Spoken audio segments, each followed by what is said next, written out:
Militer Israel mengaktifkan sirine serangan udara di wilayah Israel Utara. Pasukan Zionis alias IDF itu mengklaim telah mendeteksi 30 proyektil yang melintasi perbatasan dari Lebanon. Disebutkan rentetan proyektil itu menyerbu wilayah Capri. Dikutip dari Tribun News, IDF mengatakan bahwa sejumlah roket lainnya jatuh di area terbuka. Dikabarkan tak ada korban luka dalam serangan pada Senin 12 Agustus 2024 itu.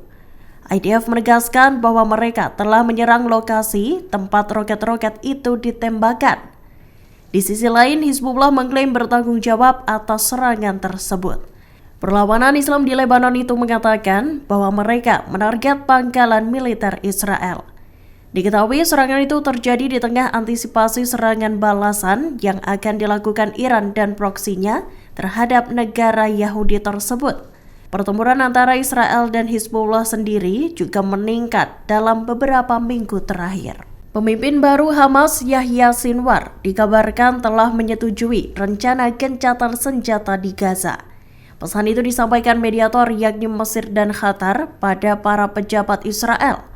Hal tersebut diberitahukan pada pejabat Zionis beberapa hari jelang perundingan gencatan senjata yang dijadwalkan pada Kamis 15 Agustus 2024. Namun meski Hamas telah memberi lampu hijau, langkah yang diambil Perdana Menteri Israel Benjamin Netanyahu masih belum jelas. Dikutip dari Tribun News, sejumlah sekutu Netanyahu mengatakan bahwa sang Perdana Menteri siap untuk membuat kesepakatan gencatan senjata. Namun di sisi lain, pihak keamanan Israel masih menilai bahwa Netanyahu ogah menyepakati gencatan senjata di Gaza. Hal itu lantaran adanya pertentangan dari para menteri di koalisi pemerintahan Netanyahu. Perdana Menteri Israel itu sendiri kemungkinan bakal mendapat tekanan besar dari Amerika Serikat. Terlebih desakan untuk menyetujui gencatan senjata dan pembebasan sandera. Jelang serangan balasannya ke Israel, Korps Garda Revolusi Islam Iran atau IRGC menggelar serangkaian latihan militer. IRGC diketahui berlatih di wilayah barat Iran sejak beberapa waktu terakhir.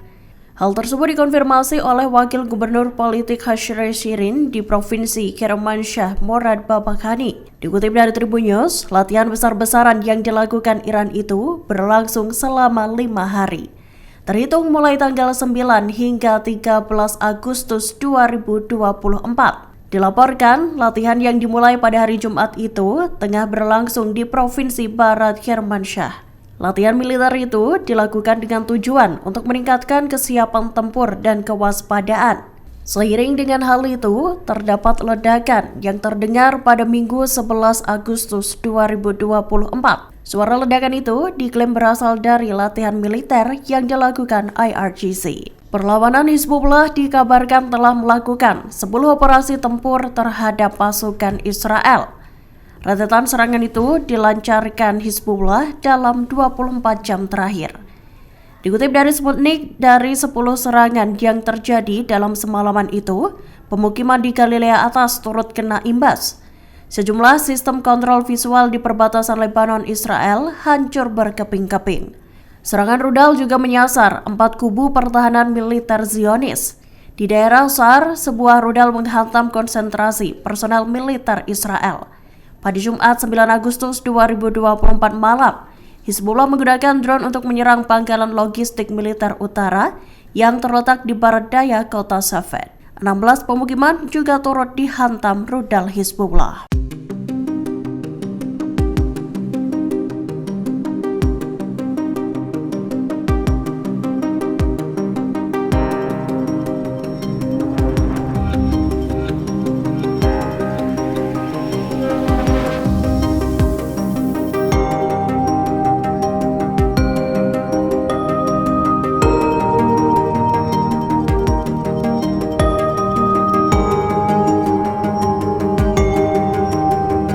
Serangan Israel yang menghantam sekolah Al-Tabin menuai kecaman dari seluruh penjuru negeri.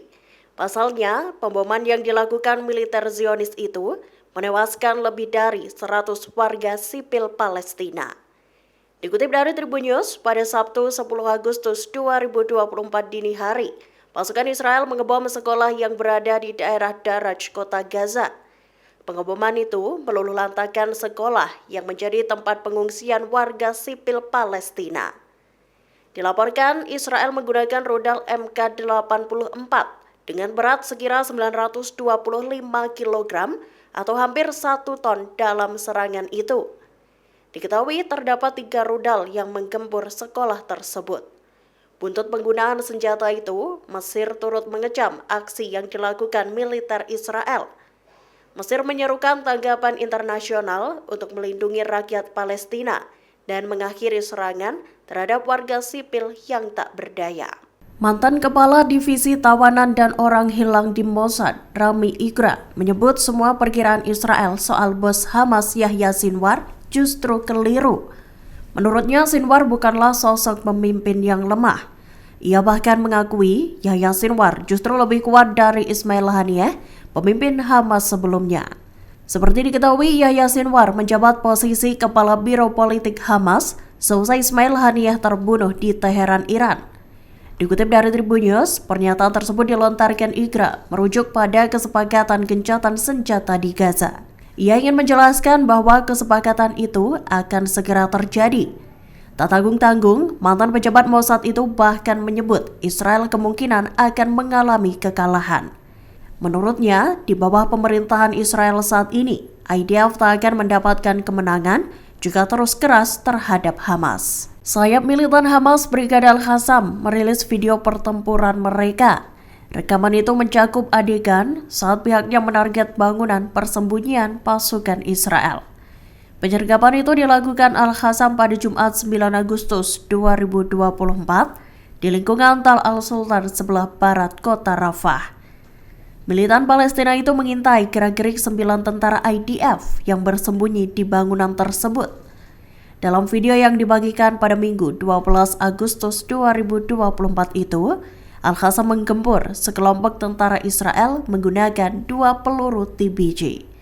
Ledakan disertai kilatan api menunjukkan bahwa ruangan tempat tentara itu berada terkena serangan langsung. Klip itu kemudian berlanjut dan memperlihatkan adegan saat helikopter IDF mengevakuasi tentara yang tewas dan terluka. Allahumma ahsin ar-ramy. Allahumma ahsin ar-ramy. Wa ma ramayta illa ramayta walakin Allah rama.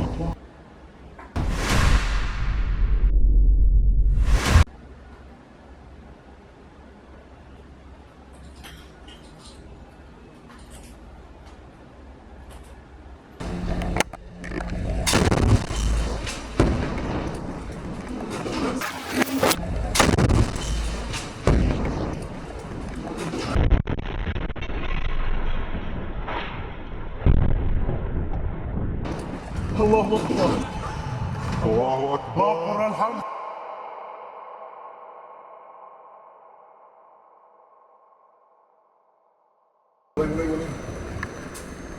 تم الحمد لله تصوير جدائش قتلاهم يا اخوان الله اكبر ولله الحمد. Menteri Pertahanan Israel Yoav Gallant diliputi rasa bimbang. Dalam pertemuan tertutup di Knesset, Gallant menyatakan bahwa Israel berada di persimpangan jalan antara kesepakatan pertukaran sandera atau perang besar-besaran.